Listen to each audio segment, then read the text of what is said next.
De volta com o Gazeta Entrevista, conosco aqui o superintendente do DENIT no Acre, Tiago Caetano, que está vindo para a gente esclarecer aqui algumas questões relacionadas à BR-364. Quero começar com esse assunto, viu, Tiago? Por quê?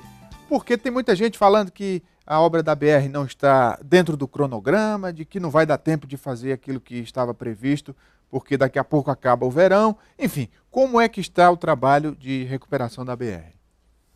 Boa noite. Então, a gente na realidade tem que deixar uma coisa clara, que nosso verão praticamente só começou do meio de junho para frente, né? Foi quando a gente teve realmente condição de fazer os serviços de restauração. Então, ou seja, a gente está aí com em torno de 1 mês e meio, chegando a 2 meses de obra. Dentro desse prazo, a gente já conseguiu sair com uma das frentes de restauração, chegar ali próximo a Mané Urbano, né, saindo de Sena, então já avançou bem dentro do que estava previsto. E realmente a gente estava tendo problema na segunda frente de restauração, que é de Feijó para Tarauacá, por conta da logística da pedra. Estava apresentando alguns problemas, a empresa estava tendo dificuldade. Isso é uma dificuldade histórica, né? A questão da pedra, a brita, sempre tem esse entrave. A gente já tinha alertado, né, as empresas sobre isso, e a gente realmente colocou toda a dificuldade. Eles talvez acreditando que aqui fosse igual a outros lugares, né, outros estados, e demoraram muito para tomar providência. A gente, dentro da esfera administrativa, tomamos todas as providências, notificamos, né, abrimos um processo de punição em relação a isso. Mas assim, a gente teve uma reunião ontem com a empresa muito grande, todos os donos da empresa estavam aqui no estado, e lá eles conseguiram realmente dar uma segurança, passar uma segurança para a gente, que essa parte da pedra já foi resolvida e que vai conseguir engatar essa segunda frente de restauração lá próximo a Feijó e Tarauacá. Mas independente disso, todas as demais frentes de serviço estão andando dentro da normalidade. A gente já conseguiu fazer aí mais de 100 quilômetros de terraplanagem, do serviço está previsto, né? O que falta ainda dar uma acelerada é o trecho de Tarauacá por Liberdade, que o pessoal tem cobrado. A gente também ontem teve a segurança da empresa que também vão iniciar de imediato mais 2 frentes trabalhando, fazendo a parte de terraplanagem nesse trecho. Eu acredito que ao longo desse mês a gente vai conseguir dar um ritmo bem maior nessa obra. Eu sei que tem muitas variáveis a considerar, mas pelo que já se fez até agora, até que ponto vocês vão chegar com o fim do verão dentro daquilo que inicialmente foi previsto? Assim, a nossa expectativa é que o verão, como ele demorou a começar, que ele também se estenda um pouco mais. Isso se configurando, a gente acredita que até meados de novembro talvez a gente consiga trabalhar. A nossa meta inicial sempre foi a gente deixar restaurar de Sena Madureira até Tarauacá, pulando os trechos melhores, e em Tarauacá, o Rio Liberdade, todos os pontos críticos. Essa meta continua, acredito que é possível, né, resolvendo essa questão que eu te falei da logística da pedra, e eu acredito que esse mês a gente consegue deslanchar nesse outro trecho. E aí realmente a nossa meta é em torno de 150 a 180 quilômetros restaurados esse ano ainda, que contempla todo esse trecho. Em relação aos recursos, notícias desencontradas também de que pode haver cortes, enfim, estão assegurados? Então, assim, no primeiro momento houve cortes no DENIT como um todo, não foi atingido o estado do Acre, né? Isso, graças à força da nossa bancada, conseguiu segurar o recurso que estava previsto inicialmente. E assim, promessas, inclusive do diretor-geral quando esteve aqui, há a segurança do nosso senador Gladys, também já passou várias vezes isso, do ministro do Transporte, que vai vir sim um reforço de empenho agora em setembro, para a gente complementar o necessário e cumprir essa meta nossa. Agora um problema recente lá na balsa do Rio Madeira. Isso acaba prejudicando até a própria recuperação da BR, porque os insumos que tem que passar por ali demoram. O DENIT tem alguma responsabilidade? Porque não tem nada a ver com a ponte, né? A ponte, a propósito, continua em construção, né? Porque também disseram que parou a obra, etc. Mas, enfim, o DENIT tem responsabilidade ali naquela travessia? Sim, até é interessante falar isso porque realmente está tendo um problema sério lá na balsa, né? Os insumos nossos, inclusive, estão demorando alguns a chegarem, né? A gente tem um outro problema que às vezes a pessoa não sabe, mas, por exemplo, a Petrobras esse ano praticamente parou de produzir CM30, que é um dos componentes para a gente fazer a imprimação, que depende do nosso lançamento de serviço, então tem alguns ajustes a serem feitos por conta disso.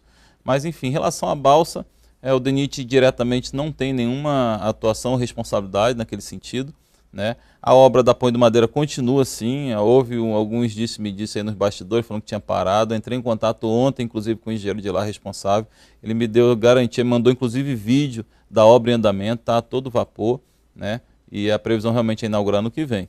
Agora, em relação à balsa ainda, vendo essa situação que tem atingido o nosso estado de forma preocupante, ontem também entrei em contato com o senador Gladys, dei para ele uma ideia que o DENIT poderia ajudar no sentido de fazer uma dragagem nessa travessia, né? O DENIT tem um contrato de dragagem entre Porto Velho e Manaus, no Rio Madeira, e de repente poderia estender até aquele ponto. Se fizer a dragagem ali, aí resolve o problema da travessia da balsa e acaba esse transtorno que está acontecendo lá, de ter filas quilométricas de carretas. Mas essa possibilidade real mesmo? Coisa a curto prazo? Existe, assim, tem que só verificar como é que foi construído esse contrato. Em último caso, poderia ainda se decretar uma emergência e aí sim estender esse contrato, porque é simples a dragagem ser feita, né? Pega a empresa que tem mais próxima lá, que está fazendo serviço, e ela, em questão de uma semana, 10 dias, ela consegue mobilizar e fazer lá essa dragagem. Em relação a Brasileia, Epitaciolândia, o anel viário, aquela situação lá, como é que está o andamento dessa obra?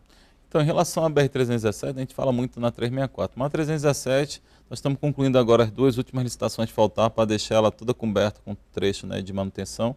A expectativa até o final do verão é a gente deixar a 317 toda sem nenhum buraco, né? E ainda temos agora, essa semana agora teve com a gente, né? Estava 2 semanas aqui, foram embora hoje, 2 engenheiros de Brasília, concluindo todos os levantamentos do projeto de restauração da BR-317. Também vamos licitar até o final do ano e vamos deixar toda a 317 restaurada, implantar acostamento, corrigir todos os defeitos estruturais que ela tem também e fazer uma nova revitalização da BR-317 toda. Em relação ao contorno, né, a previsão ainda de licitação esse ano, a gente teve um pequeno problema na questão da emissão de um decreto presidencial que estava amarrando a licitação, e falando com a nossa bancada essa semana, eles falaram que acredito que esse mês resolva isso e possa fazer a licitação.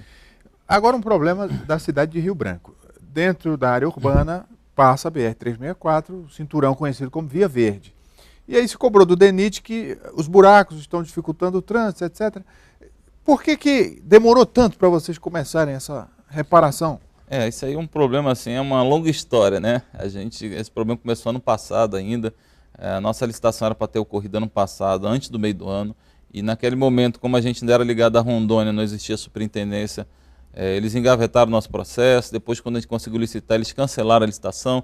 Enfim, foi um processo muito complicado, mas quando a gente virou superintendência agora em março, conseguimos resgatar esse processo e levar a licitação adiante. Durante a licitação teve algumas brigas entre as empresas, né, de recurso, que acabou atrasando um pouco mais. E quando a gente conseguiu, enfim, concluir o processo licitatório e da ordem de serviço, tem um certo período para a empresa mobilizar, né, e mesmo com toda a pressão, ela demorou cerca de 2 semanas para conseguir implantar uma usina de asfalto, preparar tudo, mas depois que realmente começou, o serviço andou rápido. Quem está passando na Via Verde está vendo praticamente aquele trecho da rotatória da corrente até ali, a rotatória ali da Transacriana já foi todo resolvido, né, todo o trecho. Vamos dar continuidade avançando ali em direção ao shopping. E também esse contrato contempla ali do aeroporto Bujari, que também amanhã vamos iniciar algum serviço já feito lá de pavimentação. Agora, se cobra também iluminação, mas aí não é com o DENIT, né? Infelizmente é uma discussão bem antiga essa questão de iluminação pública, né? Hoje mesmo tive com alguns deputados, peguei uma decisão do TRF sobre isso, do município lá de Santa Catarina, né? E foi muito clara, né? Essa decisão é muito clara, né? Houve recorrer à justiça, parou na Justiça Federal, a Justiça Federal deixa claro que é uma obrigação da Prefeitura, né? Inclusive destacada na Constituição, né? Todo aspecto local, dentro da área urbana, é obrigação da Prefeitura. O que o DENIT faz ainda em complementação a isso é quando está implantando a rodovia, construindo, se houver um projeto, a gente instala a parte de iluminação, a partir daquele momento passa a Prefeitura, que passa também a receber a taxa de iluminação pública. Por isso é que eles realmente têm a obrigação de fazer isso. Agora, Tiago, o que sempre se questionou em relação às obras de estradas aqui no Acre foi a qualidade da obra, né? As técnicas utilizadas, o material.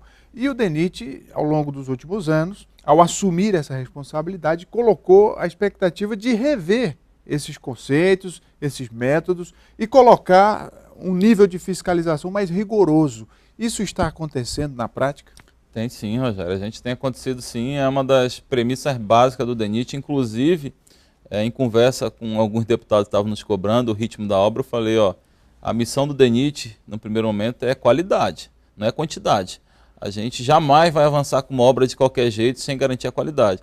Então é por garantir essa qualidade, a gente tem sido muito rígido em relação a isso, é que em alguns momentos a obra dá uma travada. Eu posso te dar alguns exemplos. Quando a gente começou a fazer a restauração, no primeiro plano que foi feito, já encontramos um problema que estava vindo lá de baixo, de uma situação que é antiga, da época da construção. A gente parou o serviço, avaliamos, fizemos diversos furos, mudando uma metodologia de execução para garantir a qualidade. E isso foi feito ao longo de vários serviços que a gente está fazendo lá.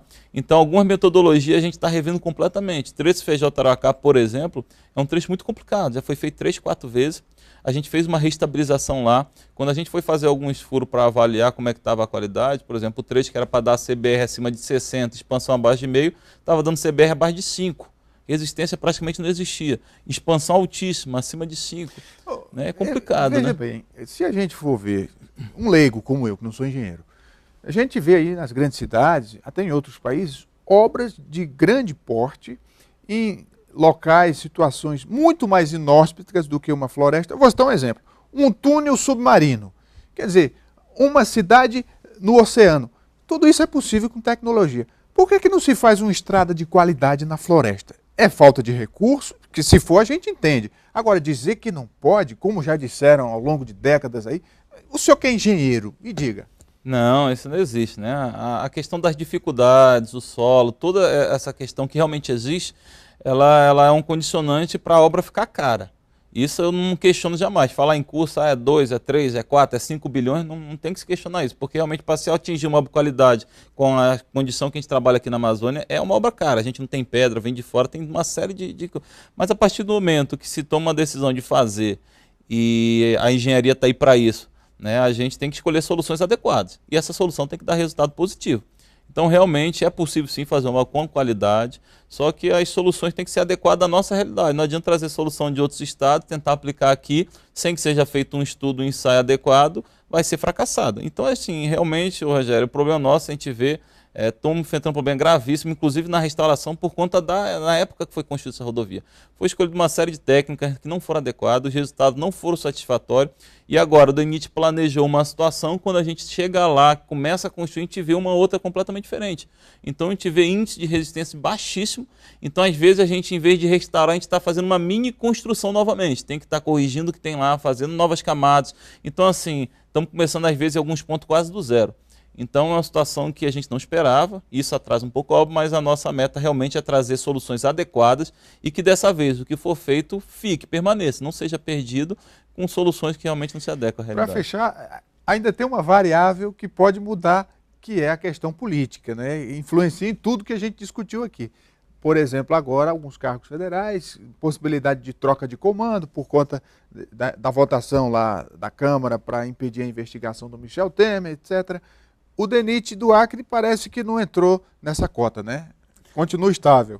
Não, a gente continua, né, Rogério? Assim, uma coisa que eu sempre falo eu sei disso que durante algum tempo, e acredito que ainda hoje esse cargo do DENIT foi bem cobiçado por alguns aí, mas o nosso compromisso sempre foi com o trabalho, né? Não foi com política. Eu não estou ali na frente do DENIT, sou de carreira, não estou lá para dar resposta só política. A gente quer deixar um legado nessa história, deixar uma história, né? Independente de quem troca ou não, ano que vem a gente sabe que tem eleição, nosso trabalho está aí, né? E se eu decidirem trocar e vier alguma outra pessoa, espero que seja uma pessoa realmente com interesse de fazer algo com qualidade, levar o trabalho adiante, independente de houver troca ou não, a gente vai continuar lá trabalhando, mas no primeiro momento não houve nenhuma influência nisso, né? E a gente está aguardando, estamos trabalhando e vamos esperar que a decisão possa ser tomada em cima de trabalho, em cima da técnica, e não em cima só de questões políticas. Muito bem. Tiago Caetano, superintendente do DENIT Acre, obrigado pela vinda. Obrigado, Rogério. Estamos à disposição, deixar claro para a população que o DENIT, nosso compromisso é de fazer serviços com qualidade. Estamos atuando em diversos segmentos ao longo de todas as nossas rodovias e realmente enfrentamos problemas, como todos os órgãos, como todos os locais, mas devagarinho, com todo o apoio da nossa bancada, a gente tem conseguido vencer isso. Muito bem. O Gazeta Entrevista faz um intervalo, daqui a pouco a gente volta. É só um instante. Até já.